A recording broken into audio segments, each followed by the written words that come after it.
সব জায়গায় মিনমিন চলে না মুসলমান। আমার নবীর ইজ্জত নিয়ে কথা বলবে আর তুমি মুসলমান নাম দিয়ে চুপচাপ বসে থাকবা, তুমি মুসলমান হইতে পারো না, তুমি মুনাফিক। আওয়াজ উঠাইতে হবে। বাংলাদেশে কারো সাথে আমাদের ওই রকম বিরোধিতা নাই। হিন্দু থাকবে, বৌদ্ধ, মগ, মুরাং, গারো, চাকমা, কুকি, সাঁওতাল, টিপরা সব থাকবে। আমার নবীকে গালি দিয়া কোন কুলাঙ্গার এই জমিনে থাকতে পারে না, থাকতে পারে না, থাকতে পারে না।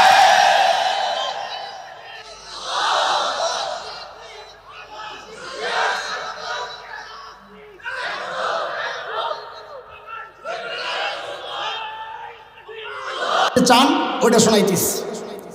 হযরত ওসমান আল্লাহর হাবিবের কত প্রিয় মানুষ বলেন তো, কত বিশ্বস্ত মানুষ। আরে আমি বলি কি, মানুষ নিজে বিয়ে করার ক্ষেত্রে যতটা তালাশি করে, তল্লাশি চালায়, খোঁজ খবর নেয়, তার চেয়ে বেশি খবর নেয় নিজের মেয়েকে বিয়ে দেওয়া।